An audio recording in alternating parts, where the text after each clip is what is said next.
19장은 크게 두 단락으로 나눠집니다. 그 두 단락으로 나눠질 때 이제 그 단락을 나누는 그 형식이 있어요. 자, 19장 1절에 이렇게 돼 있죠. 여호와께서 모세에게 말씀하여 이르시되. 그래서 이게 19장 전체의 서론이기도 하지만 두 단락으로 나눌 때 19장 1절부터 18절까지의 말씀을 이제 구분짓는 첫 번째 단락이고요. 오늘 19절의 말씀 보면 너희는 내 규례를 지킬지어다 이렇게 돼 있죠. 그래서 이게 형식적으로 두 단락으로 나눠진다라는 걸 알 수가 있는데 왜 형식적으로 이 나누는 것을 우리가 중요하게 여길 수밖에 없냐면 내용이 달라서 그렇습니다. 그러니까 첫 번째 단락 1절부터 18절까지의 내용은 주로 가난한 이웃, 형제, 연약한 사람들을 보호하고 배려해라라고 하는 것이 이 첫 번째 단락의 주된 내용입니다. 우리가 지난주 그리고 그 2주 동안, 그러니까 3주 총 3주 동안 앞에 말씀들을 보면서 하나님께서 모퉁이를 남겨라. 연약한 자, 불쌍한 자, 가난한 자들을 위해서 모퉁이를 남겨라. 이삭을 다 줍지 마라. 화목제물을 드렸을 때 그 화목제를 반드시 다른 사람과 나누어라. 뭐 이런 말씀을 했고요. 도둑질하지 마라. 거짓말하지 마라. 그 다른 사람의 물건을 훔치지 마라. 뭐 이런 얘기도 했고요. 우리가 지난주에 보았듯이 장애인들 뭐 이런 사람들을 보호해라. 뭐 이런 말씀들 했잖아요. 그래서 19장 1절부터 18절까지의 내용은 주로 사회적 약자들을 보호하는 내용들이 이 첫 번째 단락의 주된 내용입니다. 반면에 19장의 후반부인 19절부터 37절까지는 가나안 땅에 있는 문화, 가나안 땅에 있는 특별히 이 종교와 관련된 그리고 농사와 관련된 문화에 관해서 말씀을 하십니다. 그래서 이 두 단락을 나누는 것이 의미가 있습니다. 오늘 우리가 이제 보려고 하는 19절부터 25절까지는 농사와 관련된 것인데요. 농사와 관련된 것 중에 우리가 금지해야 될 것들을 하나님께서 말씀하십니다. 그리고 다음에 보게 될 26절부터 31절까지는 가나안 땅에서 거부해야 될 사회적 문화들이 있어요. 예를 들면 우리가 여기 캐나다 오면 이제 문신을 하잖아요. 몸에 무늬를 넣지 마라 이런 말씀이 있습니다. 도대체 왜 그런 말씀을 하시는지는 조금 더 들어가 봐야 알겠지만 몸에 무늬를 새기지 말라든지 죽은 자들을 애도하지 말라든지 이런 내용들의 말씀들이 이제 있습니다. 그래서 19절부터 37절까지는 주로 가나안 땅의 농사와 문화와 관련해서 하나님이 금지하라라고 말씀을 하시기 때문에 19장은 앞부분에서는 사회적 약자들을 보호하고 보살펴라라고 하는 말씀을 가지고 거룩의 삶을 어떻게 실천하는지를 설명하고 있다면 거룩의 삶을 가나안 땅의 문화와 연결해서 그들의 농경 문화에서 그들의 삶의 자리에서 어떻게 우리가 거룩을 실천할 수 있을지를 말씀하는 게 오늘 본문부터 시작해서 37절까지의 내용입니다. 다음에 그 뒷부분에 대해서는 조금 더 자세하게 말씀을 드리겠습니다.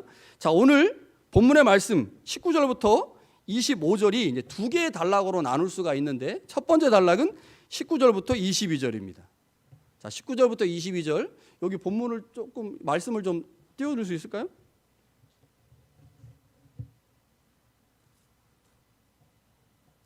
자, 말씀에 보면 19절에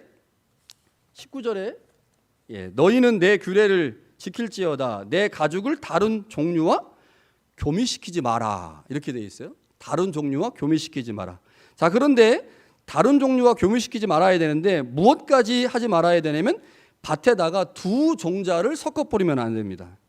두 재료로 직조한 옷도 입으면 안 됩니다. 그러니까 두 개를 섞는 것 자체를 하지 마라 이렇게 되어 있어요. 자, 이 말씀이 도대체 무엇을 의미하는지 우리가 쉽게 발견하기는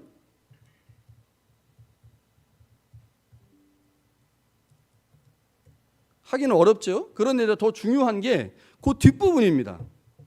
뒷부분. 자, 20절을 한번 보세요. 20절을 보시면 만일 어떤 사람이 다른 사람과 정혼한 여종 곧 아직 속량되거나 해방되지 못한 여인과 동침하여 설정하면 그것은 책망받을 일이니라. 그러나 그들은 죽임을 당하지 아니한다. 자, 19절에 두 개를 섞지 마라라고 되어 있어요. 그런데 20절에 가니까 어떤 사람이 정혼한 한 여종과 성관계를 맺었어요. 그런데 그것은 잘못된 건데 그것 때문에 죽지는 않을 거다 이렇게 되어 있어요. 자, 19장을 읽을 때 여러분 단락 구분을 어떻게 해야 된다고 말씀드렸죠? 단락구분을 반드시 나는 여호와니라 라고 하는 말씀을 가지고 단락구분을 한다고 그랬어요. 그러면 20절과 19절 사이에 나는 여호와니라는 말씀이 있습니까? 없습니까? 없어요. 그러면 19절과 20절은 같은 단락이라는 겁니다. 같은 단락. 그래서 서로 이야기가 다른 것처럼 보이지만 19절의 말씀과 20절의 말씀은 같은 이야기예요. 그러니까 동물을 두 개 섞지 마. 밭에다가 씨를 뿌릴 때도 두 종류로 섞지 마세요. 옷도 섞어서 만들지 마세요 라고 말한 다음에 20절, 21절, 22절에 음란한 어떤 이야기를 하고 있기 때문에 이 이야기도 사실은 섞지 마라 라고 하는 명령 안에서 그 의미를 찾아야 됩니다. 자, 여기서 이 명령을 한번 생각을 해볼 필요가 있는데 여기에 보면 해방되지 못한 어떤 노예가 나옵니다. 해방되지 못한 어떤 노예가 나오는데 이 사람이 어떤 사람과 정혼을 했습니다. 그 노예가 다른 사람과 해방되지 못한 여자가 어떤 사람의 지금 종으로 있는데 종으로 있는 어떤 여자가 다른 어떤 사람과 성관계를 맺어서 문제가 생긴 거예요. 그럼 도대체 어떤 일인가? 그 당시의 상황에서 보면 경제적 필요 때문에 아버지가 딸을 다른 사람에게 종으로 파는 경우들이 종종 있었습니다. 아마 그런 경우일 것 같아요. 어떤 사람이 자신의 딸을 돈 문제 때문에 돈이 어려워서 누군가에게 팔았습니다. 그런데 이 아이가 팔릴 때는 어렸는데 시간이 지나니까 15살, 16살 돼서 결혼할 나이가 된 거예요. 그러면 이 종을 산 주인이 이 여자를 어떻게 해결해야 될 거 아니에요? 종을 그냥 계속 종으로 가지고 있을 수도 있고 문제를 이 여자를 다른 데 팔 수도 있습니다. 대략 그 당시에 결혼할 나이가 된 이 종을 세 가지 방식으로 처리를 했다고 그래요. 그 당시 주인들이 첫 번째는 자신의 아내로 삼는 겁니다. 제일 편한 방법이겠죠. 그런데 자신 나이가 좀 많아요. 그러면 아들의 아내로 삼는 겁니다. 그러니까 예전에는 뭐 첩제도가 있었기 때문에 그렇게 하는 거죠. 아니면 세 번째 경우는요, 다른 사람에게 파는 거예요. 이 여자를 다른 사람에게. 주인이 뭐 성품도 좋고 마음씨가 좋으면 아마 첫 번째나 두 번째 경우를 선택했을 거예요. 그 여종이 다른 사람에게 팔려가게 됐을 때 얼마나 비참한 삶을 살 수 있겠습니까? 그런 것들을 생각해서 자신의 아내로 삼거나 아니면 아들의 아내로 삼게 했는데 어떤 경우에는 팔 경우가 있었습니다. 그런데 이런 경우에 오늘 본문과 같은 문제가 종종 발생했다는 거예요. 자, 어떤 거냐면 주인이 다른 사람에게 그 여종을 넘기기로 약속을 했어요. 근데 약속만 했지 그 종을 원하는 사람에게 모든 돈을 다 지불받지 못했습니다. 그러니까 약속을 하면 계약이 끝나면 돈을 받아야, 돈을 받으면 그 여자가 이제 그 종이 다른 사람에게 넘어가는 거잖아요. 그런데 약속은 한 상태에서 돈 지불이 완전히 끝나지 않았습니다. 그런데 새로 그 여종을 사기로 한 다른 주인은 내가 약속을 받았으니까 내가 돈을 다 지불하지 않았어도 저 여자는 내 거다, 내 소유가 됐다라고 생각을 해서 그 여자와 성관계를 맺는 경우들이 있었다는 거죠. 그렇게 되면 그건 잘못된 거다, 문제가 있는 거다를 지금 본문이 얘기하고 있는 겁니다. 이렇게 되면 어떤 상황이 벌어질까요? 두 주인이 섞이는 결과가 생깁니다. 두 주인이. 그러니까 앞에 두 동물을 섞지 마라. 양과 소를 섞지 마라. 절대 섞으면 안 된다. 양은 양끼리 교미하고 소는 소끼리 교미해야지 양과 소를 교미해가지고 중간에 어중간한 거 만들면 안 된다. 이런 얘기를 하는 거예요. 밭에다가 두 종자를 뿌리면 안 된다. 한 종자만 뿌려야 된다. 말씀하셨어요? 옷을 짤 때 한 실로 짜야지 여러 개의 다른 실을 가지고 짜면 안 된다. 이런 얘기를 하신 다음에 사람 사이에도 섞이는 문제들이 있다는 거죠. 한 여종이 두 주인에게 속하게 되면 그 두 주인의 관계가 섞이면서 문제가 생기니 그런 것들을 하지 마라. 이렇게 말씀하는 거죠. 자, 그러니까 이 단락에서 핵심은 다른 종의 가축끼리 교미를 금지하는 겁니다. 그것을 인간의 삶까지 확장시켜서 두 주인이 섞이면 안 된다라고 말씀을 하지만 실제로 핵심 포인트는 두 종을 섞으면 안 된다는 겁니다. 그 이유가 무엇이겠습니까? 두 종이 섞이는 것은 하나님의 창조 질서를 거스르는 행동이기 때문입니다. 섞는다고 하는 것. 하나님의 모든 창조물은 그것이 어떤 것이든지 간에 그것 자체로 의미가 있습니다. 그런데 좀 더 좋은 종을 얻기 위해서 더 많은 것을 생산하려고 사람들이 두 종류를 섞는 것은 근본적으로 하나님의 질서를 거스르는 행위입니다. 그렇기 때문에 이것은 하나님의 창조 세계를 파괴하면서 더 나은 것을 만들어서 그 더 나은 것을 만들므로 창조주 하나님의 자리를 인간이 찬탈하라고 하는 겁니다. 근데 이게 뭐와 연결되느냐? 그 당시에 가나안 문화와 연결된다는 거예요. 가나안의 문화는 혼합 문화입니다. 혼합 문화. 종교도 섞이고요, 인종도 섞이고 막 섞입니다. 근데 이스라엘은 어떻습니까? 섞이지 않거든요. 오직 여호와를 신앙하는 여호와 신앙만 있고요, 다른 이방인들과 결혼하는 것 자체도 이스라엘 사람들은 꺼려했단 말이에요. 그러니까 하나님께서 창조하신 그 세계를 온전하게 순수하게 보존하는 것이 이스라엘에게 주어진 하나님의 명령이라면, 가나안의 문화는 더 나은 것, 더 좋은 것, 더 많은 생산을 위해서 섞는 문화가 가나안의 문화였다는 거죠. 그러니까 하나님께서 이 말씀을 하신 것은 너희가 가나안 땅에 들어가서 이제 살게 될 텐데, 그 가나안의 많은 문화 중에 너희들이 반드시 거부해야 되는 문화가 있다는 거죠. 뒤섞이는 문화입니다. 뒤섞이는 것. 그런데 요즘 어떻습니까? 많이 섞여 있죠. 어제 이제 리더 모임 하다 보니까 퓨전 음식 나오더라고요. 퓨전 음식 막 섞어서 만듭니다. 맛있으면 되니까요. 지금은 이게 섞이냐 안 섞이냐보다는 맛있냐 맛없냐가 중요하기 때문에 많이 섞지만, 이것이 단순하게 섞는 것을 넘어서서 종과 종, 양과 소는 서로 다른 종이잖아요. 하나님은 양을 만드셨고 소를 만드셨는데 그 양과 소 중간쯤에 어떤 종을 만든다고 하는 것은 창조주 하나님의 창조 질서를 거스르는 것이고, 그것은 결국 가나안의 땅에 들어가서 볼 때 많은 것들이 섞임으로 결국 하나님을 향한 여호와 신앙의 순수성이 상실될 가능성이 있다는 거죠. 바알 신앙, 가나안의 문화 뒤섞이면서 뭐가 무엇인지를 알 수 없는, 이게 이제 가나안의 문화이기 때문에 하나님께서 섞지 마라라고 말씀하신 것은 결국 여호와 신앙을 잘 지켜내기 위해선 가나안 땅에서 완전히 개방되어 있고 완전히 행해지고 있는 그 섞이는 것을 조심해야 된다, 그거 거부해야 된다라고 말씀하시면서 오늘 이 말씀을 하신 거죠. 현대 문명은 좀 더 우월한 것을 만들어내려고 합니다. 우월한 것이 살아남는 세상이 되었죠. 강한 나라가 약한 나라를 침입하고 장애인이나 사회적 약자가 무시를 당하는 시대가 지금 현대 시대입니다. 그런데 하나님께서 천지를 창조하실 때 하나님은 약한 것은 약한 것대로, 강한 것은 강한 것대로 그들의 자리에서 자신의 역할들을 하면서 이 땅을 살게 하셨거든요. 그래서 섞이지 않는 것이 하나님이 원하시는 삶의 방식이고, 섞이는 것은 가나안의 삶의 방식이다, 이렇게 이해를 하시면 될 것 같습니다.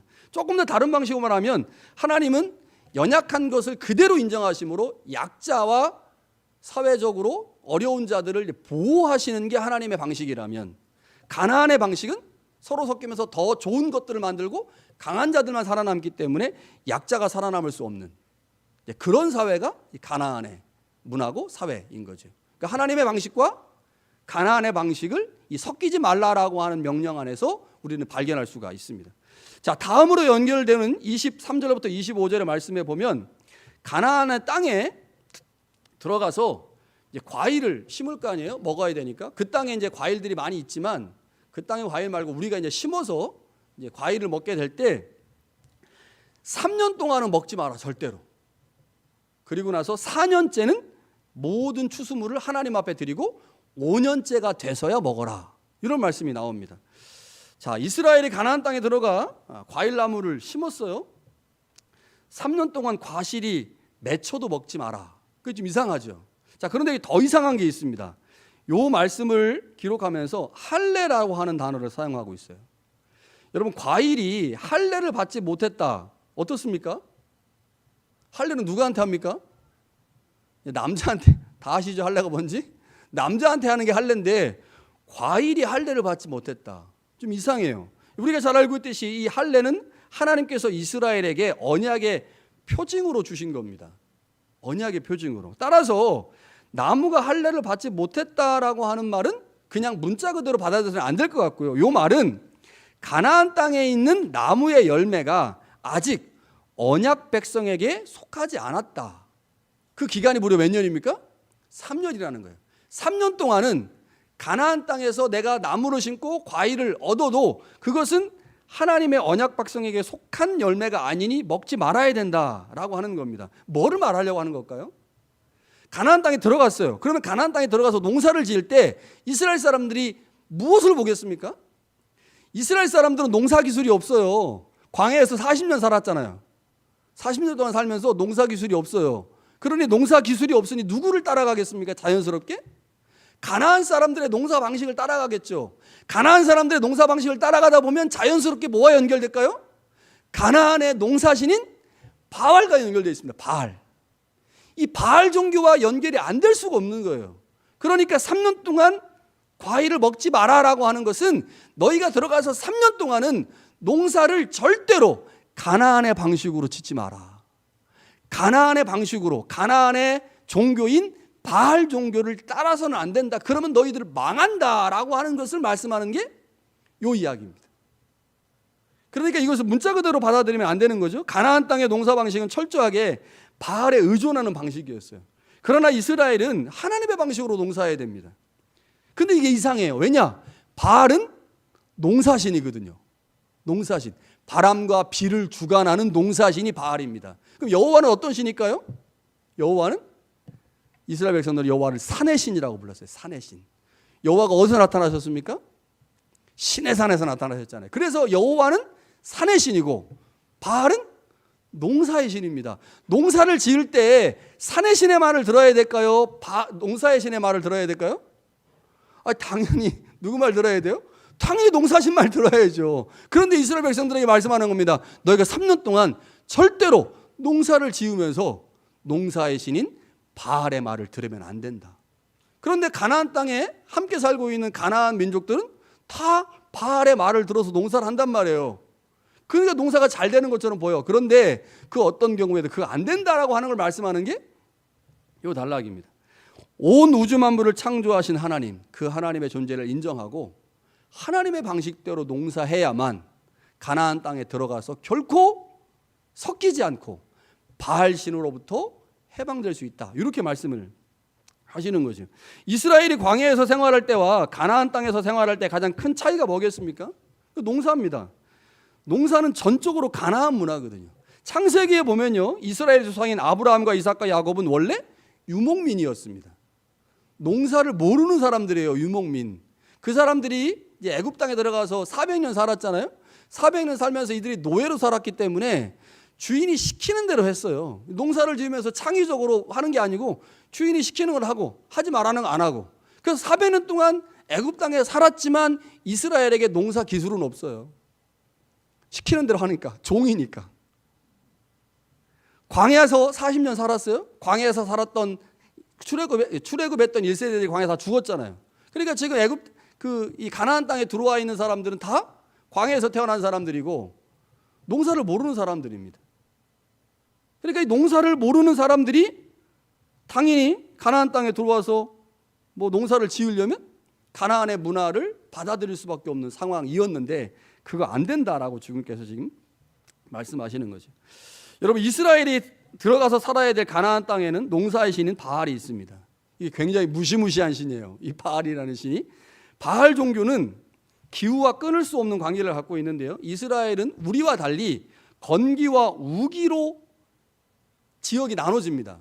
때가. 그래서 4월부터 9월까지는 건기라고 불리는데 이때는 사우디아라비아 지역에서 불어오는 뜨거운 바람 때문에 모든 식물이 말라버려요. 4월부터 9월까지는 농사를 지을 수가 없습니다. 반면에 우기인 10월부터 3월은 지중해 습한 바람이 불어 가나안에 비가 많이 내리기 때문에 식물들이 자라고 이때 농사를 짓습니다. 10월부터 3월까지. 자, 10월부터 3월까지 10월에 비가 한번 와요. 그 비가 오면 파종을 합니다. 그걸 이른비라고 부르고요. 3월에 비가 또 한 번 옵니다. 늦은비라고 불러요. 그때 추수를 합니다. 이게 이스라엘 백성들이 가나안 땅에서 이제 살아가면서 겪게 되는 가나안의 날씨죠. 가나안 농민들은 이 건기와 우기가 주기적으로 반복되는 것을 경험하면서 이거는 생명의 신과 죽음의 신이 주장하는 거다. 날씨를 주장하는 거라고 생각을 했어요. 그래서 건기는 죽음의 신이고 우기는 생명의 신이다. 그런데 이거를 계속 경험하면서 이 생명의 신, 우기를 주장하는 신이 누구냐? 그게 바로 바알이다라고 생각한 겁니다. 그래서 이 바알신을 막 찬양하고 높이고 그러면 바알이 비를 제때 내려주니까 농사를 짓고 그 농사를 져서 1년 동안 먹고 사는 이런 것들을 지속적으로 반복을 한 거죠. 자, 그러나 이스라엘은 전통적으로 목축업이 그들의 주된 직업이었기 때문에 문화도 당연히 목축 문화였죠. 그러나 이스라엘이 가나안 땅에 정착하면서 이제 고민이 된 거예요. 왜냐하면 이스라엘 땅, 이 가나안 땅은요, 반유목 그리고 반농경입니다. 자, 이스라엘의 전체 지도를 보면 그 중간쯤에요. 중간쯤에 이스라엘 평원이 있어요. 이 이스라엘 평원이 굉장히 큰 평원인데 거기가 북이스라엘이 정착을 했던 곳이고, 그래서 북이스라엘은 주로 농경이 발달을 했는데, 우리가 잘 알고 있듯이 다윗 남유다 사람이잖아요. 유다 사람. 남유다 사람이 다윗이 무슨 일을 했습니까? 목동을 했단 말이에요. 왜 목동을 했을까요? 남유다는 농경지가 많지 않아요. 그래서 북이스라엘은 농경지가 많았고 남유다는 농경지가 많지 않았기 때문에 반유목 반농경 문화였어요. 자, 그런데 이스라엘이 초기에는 반농경 문화를, 이제 농경 문화가 있어요. 그걸 거부하면서 목축업을 하면서 뭔가 하나님을 다루려고 애를 썼는데 결국 이게 다 이제 무너지게 된 거죠. 자, 바알 종교가 어떻게 이스라엘 안에 자리를 잡게 되었는지 한번 좀 살펴보겠습니다. 자, 10개의 지파로 구성된 북이스라엘, 그리고 2개의 지파로 구성된 남유다. 말씀드린 것처럼 북왕국 이스라엘은 농경지가 좀 많았고요. 남유다는 농경지가 북이스라엘에 비해서 조금 적었습니다. 자, 북이스라엘의 첫 번째 왕이 누구냐면 여로보암이라고 하는 사람인데, 이 사람이 10지파를 데리고 북으로 올라가가지고 나라를 만들었어요. 나라를 만들었는데 생각을 해보니까 북쪽은 농경지가 많아. 그럼 농경지가 많다는 말은 우리 백성들이 먹고 살 때 농사를 지어 먹고 살아야 돼요. 그럼 농사를 해서 먹고 살려면 누구를 섬기는 것이 더 효과적이고 유리할까를 고민하다가 이 여로보암이 누구를 선택했냐면 바알을 선택한 겁니다. 바알을. 그래가지고 나라를 딱 만든 다음에 가장 남단과 가장 북단에다가 바알의 상징인 송아지를 세웠어요. 그래서 이제 북이스라엘은 여호와 신앙도 좋지만 농사를 지어야 되니 바알 신앙을 우리가 적극적으로 수용하겠다. 그래서 단과 베델에서 바알 신을 섬겨라. 그렇다고 여호와 신앙을 버리는 게 아니다. 여호와도 섬기고 바알도 섬기고, 이것을 여로보암이 처음 시작한 겁니다. 그래서 북이스라엘은요, 친바알 종교적 색깔을 매우 강하게 나타났어요. 우리가 잘 알고 있듯이 아합이라는 왕이 있잖아요. 이 아합이라는 왕에 이르러서는요, 바알 종교가 상당히 부흥을 맞았습니다. 그러다 보니까 북이스라엘은 하나님과 바알을 동시에 섬기는 혼합 종교 신앙이 초기부터 나타났어요. 혼합 종교. 북이스라엘이 세워진 지 200년 만에 나라가 망했습니다. 왜 망했을까요? 혼합 종교 때문에 망한 거예요. 남유다는 어떨까요? 남유다는 북이스라엘보다는 농경지가 좀 적었습니다. 목축업이 그래서 더 많이 행해졌는데, 그래서 처음에 바알 종교보다는 하나님을 따르는 여호와 신앙이 강했습니다. 그런데 시간이 지나면서 그 바알 종교의 유혹을 이겨내지 못했습니다. 남유다의 중요한 왕들이 있잖아요. 히스기야라는 왕이 있고요, 요시야라는 왕이 있습니다. 이 히스기야 왕과 요시야 왕이 가장 많이 했던 게 뭐냐면 신앙개혁인데 산당을 없애는 거였어요. 산당. 이 산당이 뭐 하는 데일까요? 바알 섬기는 데입니다. 바알 섬기는 데. 그러니까 우리로 말하면 뭐예요? 기도원입니다. 기도원. 이 산당에서 바알 신앙을 섬기면서 바알 신앙과 여호와 신앙이 이제 견합된 혼합지 형태가 나타났는데, 히스기야하고 요시야가 신앙 개혁을 일으켰지만 결국 이 문제 해결하지 못했습니다. 어떻게 됐을까요? 남유다도 망했습니다. 비극 아닙니까? 그러니까 오늘 본문에 말씀하잖아요. 섞이지 마. 절대 섞지 마. 어떤 것도 섞이면 안 돼. 가나안의 문화와 이스라엘의 문화를 섞으면 안 돼. 가나안의 종교와 여호와 종교를 섞으면 안 돼. 가나안 땅에 들어가서 가나안의 문화를 받아들여서 그 문화대로 농사 짓기 시작하면 너희들의 신앙이 다 무너지니 절대로 그거 따라가면 안 돼. 그러니 3년 동안은 과실을 먹지도 마. 4년째는 나한테 드리고 5년째 그때 비로소 너희들의 신앙이 좀 튼튼해진 후에 먹어라고 말씀을 하셨음에도 불구하고 북이스라엘도 이 혼합 종교 때문에 무너졌고 남유다도 혼합 신앙 때문에 결국 무너졌습니다. 왜 이 두 나라가 멸망할 수밖에 없었느냐? 바알 종교 때문에 그렇습니다. 바알 종교. 무서워요, 이 바알 종교가. 여러분, 하나님이 우리에게 가나안의 문화적 핵심, 종교의 핵심인 바알 신앙을 지금 거부하라고 말씀하십니다. 이 바알 신앙이 뭘까? 자, 한국 교회 안에 많은 목회자와 교회들이 하나님의 말씀을 지키고 그 말씀대로 살려고 애를 무지 썼습니다.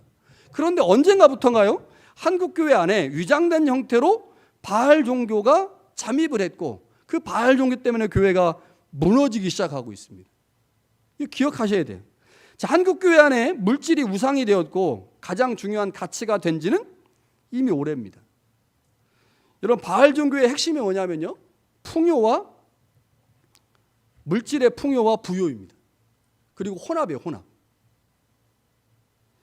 자, 한국 기독교 안에 혼합주의 형태의 신앙이 점점점 나타나면서 물질의 풍요를 매우 중요한 가치로 여기고 그 물질의 풍요와 함께 윤리적 상실이 교회 안에 나타나고 있는데 이 물질의 풍요, 윤리적 상실, 혼합주의, 이게 다 바알 종교가 가지고 있었던 중요한 특징인데 그 특징이 한국 교회 안에 나타나고 있다고 하는 거죠. 예를 들면 이런 겁니다. 자, 기독교의 핵심은 십자가이죠. 예수 그리스도의 십자가의 길, 그리고 그 길을 따르는 제자도가 기독교 복음의 핵심입니다. 자, 그런데 언젠가부터 교회는 복음을 얘기하는데요, 기복주의식 복음을 얘기하고 있어요. 어떤 식이냐면 십자가로부터 얻는 혜택은 우리가 받지만 십자가의 길을 강조하지 않는 겁니다. 여러분, 예수님이 십자가를 지셨어요. 그래서 그 십자가로 말미암아 우리가 구원을 받았잖아요. 그래서 그 구원받은 우리에게 예수님이 말씀합니다. 내가 갔던 그 십자가의 길을 너희도 걸어가야 된다. 그런데 이 기복주의적 복음에서 말하는 십자가는 그 예수님이 우리를 위해 죽으신 그 십자가의 은혜는 내가 받아 구원을 받지만 그 예수 그리스도가 가셨던 그 십자가의 길을 우리가 굳이 갈 필요는 없어. 누구만 가면 돼요? 목사님만 가면 되지. 장로님만 가면 되지. 왜 우리까지 그 길 가라고 그래? 아니, 목사님만 나와서 새벽기도 하면 되지. 왜 우리까지 굳이 나와서 새벽기도 하라고 그래? 이렇게 되는 거예요. 그러니 기독교 안에 많은 성도들이 십자가로부터 오는 혜택은 받지만 그 십자가가 우리 가운데 삶으로 나타나기 위한 그 길은 거부하는, 이게 뭘까요? 이게 혼합된 형태의 복음입니다. 이게 혼합주의 복음이고 이게 우리 교회 안에 들은 바알 종교예요.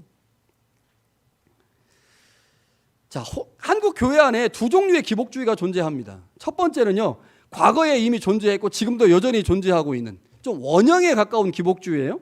이것은 물질적이고 육신적인 복을 추구하는 형태의 기복주의입니다. 현세적인 복을 받기 위해 교회를 다니고 하나님을 믿는 거죠. 현세적인 복이 내세의 복을 결정한다고 생각합니다. 그래서 여기서 하나님을 잘 섬기면 복을 많이 받아서 건강하고 물질도 많아지고, 그 물질이 많은 것은 곧 하나님을 잘 섬긴 것의 모습이기 때문에 천국에 가서도 역시 우리는 큰 맨션에서 산다, 이렇게 말하는 거예요. 그러니까 천국에 가기 위해서는 이 땅에서 하나님의 복을 많이 받아야 되는데 그 복이 뭐냐? 현세적인 복인 거죠. 이게 이제 기복주의가 말하는 내용입니다. 기복주의 신앙에서 하나님은 자신의 문제 해결을 위한 도구입니다. 이들에게 하나님은 물질과 풍요의 신 바알이 통치하는 세상 안에서 자신을 성공하게 하고 더 많은 복을 받게 하는 존재인 거죠. 자, 이 땅은 이미 자본이라고 하는 것이 거대하게 움직이고 있죠. 그 자본이라고 하는 거대한 움직임 안에서 내가 자본에 잘 순응하고 자본을 많이 벌 수 있도록 돕는 분이 누구냐? 그게 하나님이라는 거예요. 그러니까 하나님이 어디 갇혀 있는 겁니까? 바알 종교 안에 갇혀 있는 거예요. 하나님이 만몬이라고 하는 만몬 안에 갇혀 있는 형태의 신앙, 이거를 뭐라고 부르냐? 이걸 기복주의 신앙이라고 부릅니다. 여러분, 하나님은 절대 만몬 안에 갇힐 수 없잖아요. 하나님은 바알 안에 갇힐 수 없습니다. 그런데 우리 안에 바알이라고 하는 절대 무너질 수 없는 그 세계, 만몬이라고 하는 절대 무너질 수 없는 그 세계 안에 내가 살고 있고 그 세계 안에서 내가 잘 살도록 하나님을 철저히 이용하는 겁니다. 도와달라고, 하나님. 나 복받게 해달라고, 나 출세하게 해달라고, 나 건강하게 해달라고. 이게 기복주의 신앙입니다.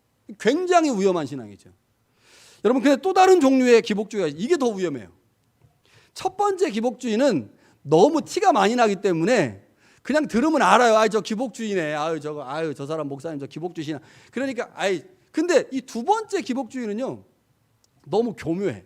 그 잘 표시가 안 나요. 자, 이 신앙, 이 변형된 형태의 기복주의는 첫 번째와 마찬가지로 번영과 복을 추구합니다. 그런데 그 모양과 형태가 기복주의가 아닌 것처럼 보여요. 이게 문제죠. 자, 이 신앙은요, 자신들이 복을 받고 번성하고 성공해야 하는데 그 이유가 뭐냐면 모두 다 하나님의 영광 때문에 이런 거예요. 하나님 저에게 11조를 만불할 수 있도록 은혜를 주세요. 그럼 얼마 벌어야 돼요? 10만 불 벌어요. 한 달에 10만 불 벌어야 되는 거예요. 한 달에 10만 불 버는데 하나님 저 한 달에 10만 불 벌게 해주세요. 그러면 이제 기복주의 같잖아요. 그러니까 어떻게 말해요? 하나님 제가 11조를 많이 하고 싶습니다. 한 달에 10,000불 하고 싶습니다. 아니요 20,000불 하고 싶습니다. 아니 10만 불 하고 싶습니다. 그러니까 제가 하나님 10만 불의 11조를 할 수 있도록 저에게 복을 주세요. 그럼 제가 그 10만 불 헌금해가지고 교회를 막 잘 돌리겠습니다. 사역도 막 하고 목사님 막 제가 세미나도 막 보내드리고 막 하겠습니다. 하나님 저에게 물질을 주세요. 하나님의 영광을 위해서 그 물질을 쓰겠습니다. 교회를 위해서 그 물질을 쓰겠습니다. 라고 말하는 겁니다. 여러분 기복주의 같습니까? 안 같습니까? 안 같죠? 그러나 기복주의예요. 그것도 기복주의입니다. 변형된 형태의 기복주의예요. 그래서 몰라요 잘. 아, 저 사람 참 믿음 좋다. 한 달에 10만 불을 하나님 앞에 헌금한다. 아, 믿음 좋다라고 생각하지만 모양은 바꾼 겁니다. 이 기복주의 신앙에는요 자주 이런 단어가 등장하죠. 하나님의 영광. 하나님의 영광. 제가 하나님의 영광 때문에 성공해야 됩니다. 제가 하나님의 영광 때문에 번영해야 됩니다. 제가 하나님의 영광 때문에 부자가 되어야 됩니다. 라고 말하는 겁니다. 자신의 이익을 추구하고 번영을 추구하고 성공을 추구하지만 그것은 하나님의 영광 때문이라고 말하죠.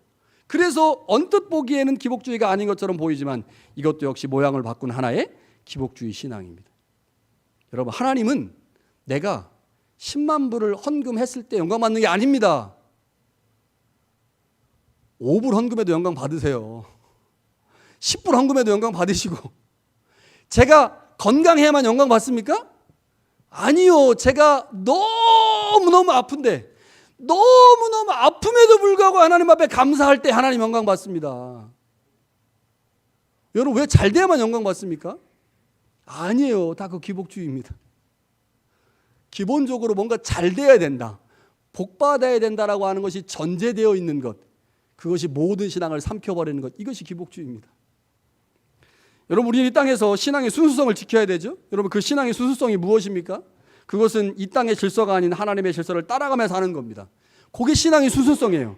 이 세상의 문화와 전통에 순응하지 않는 것, 그것이 신앙의 순수성입니다. 그런데 이 신앙의 순수성을 지키기 위해서 두 가지 문제가 해결돼야 됩니다. 첫 번째는 하나님 나라의 핵심 가치와 이 땅의 문화적 핵심 가치를 구별할 줄 알아야 돼요.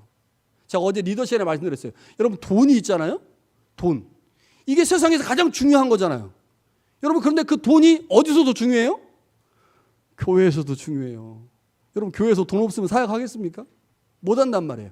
그러면 돈을 중립적인 위치에 놓고 이게 어떨 때 세상의 가치적 핵심이 되는지, 이것이 어떨 때 하나님 나라의 사역을 위한 가장 중요한 도구가 되는지를 내 스스로 분별하지 못하면 돈에 끌려가는 삶을 사는 거죠. 잘못하면 바알 종교에 끌려 삶을 살 수밖에 없는 겁니다. 그래서 하나님 나라의 핵심 가치와 땅의 핵심 가치를 잘 구별하는 것, 이것이 필요한데 여러분 이거 구별하려면요 시간과 훈련이 필요합니다. 우리가 말씀을 배우는 이유가 이거예요. 이거 잘 구분하려고. 어린아이는 구분 못하는데 저희가 시간이 지나면서 10년 15년 말씀 잘 배우잖아요. 그럼 분별력이 생겨요. 이것 때문에 말씀 듣고 공부하는 겁니다. 또 다른 하나는요 하나님 나라의 질서와 세상의 질서가 서로 반대된다는 겁니다. 반대돼요. 그러다 보니까 하나님의 질서를 선택하면 세상의 질서를 포기해야 될 때가 너무 많아요. 여러분 그때 결단할 수 있어야 된다는 거죠. 이스라엘 백성들에게 말합니다. 너희 가나안 땅에 살 거야. 가나안 땅에 살 거야. 그런데 가나안의 문화 중에 바알 종교와 관련된 문화를 너희가 단단히 거부하고 배척하지 않으면 내가 너희에게 준 여호와 신앙을 지켜낼 수 없으니 그 여호와 신앙을 지켜내기 위해서 가나안의 문화를 거부하라고 말씀합니다. 가나안의 문화를 거부하면 당장은 손해갔죠. 그러나 창조주 하나님께서 우리를 영원토록 지키시기에 당장 이 손해 같은 그 문화를 거부할 때 더 큰 곳으로 하나님께서 우리 가운데 보상하신다고 하는 것. 이거를 기억할 때 가나안의 문화, 이 땅의 문화를 거부할 수 있습니다. 여러분, 우리 모두가 그런 은혜가 있기를 소망합니다. 하나님의 말씀 잘 듣고 배워서 하나님이 원하시는 하나님 나라의 질서를 만들어가는 우리 모두가 될 수 있기를 간절히 축원합니다.